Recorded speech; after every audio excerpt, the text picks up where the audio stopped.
A founder's ability to raise investment hinges on their ability to seek, meet, and convert investors. Not all of us are blessed with a network of high net worth individuals and fund managers, nor do we have wealthy family and friends. A founder, therefore, needs to be able to create desire in the market. They need to be able to reach out to investors who are likely to invest in their business.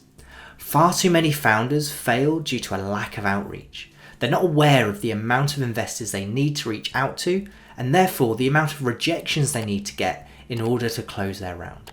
To run an effective investment campaign, you not only need to reach out to enough investors and find those that will say yes, but you also need to be able to drum up excess demand. When you can get more investors interested in backing you than you need to close the deal, you're in a much stronger position to close your round quickly and on better terms.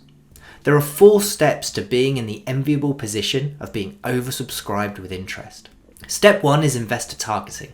Too many founders will use a spray and pray strategy, sending their pitch far and wide in an unordered fashion. But to be successful, you need to adopt a laser focus approach.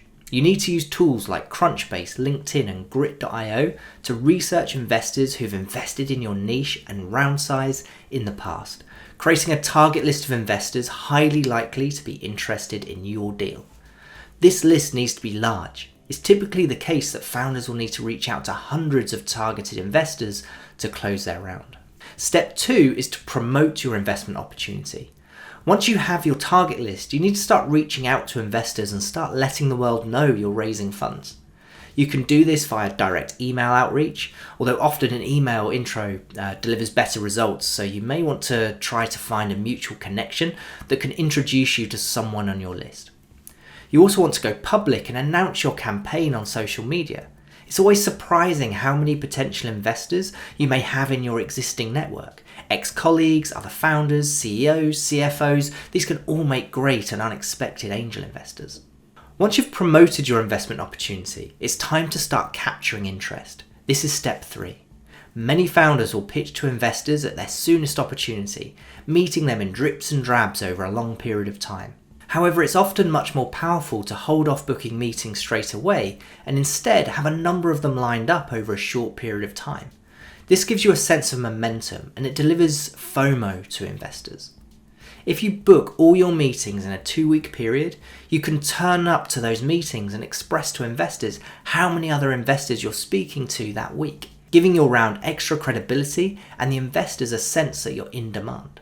The final step, step 4, is to close the deal. It's during this phase you'll find yourself going through the due diligence and legal process. First, investors will want to access your full funding materials, such as your business plan and projections, but they'll also want to see a number of other documents, such as your articles of association and founder agreements.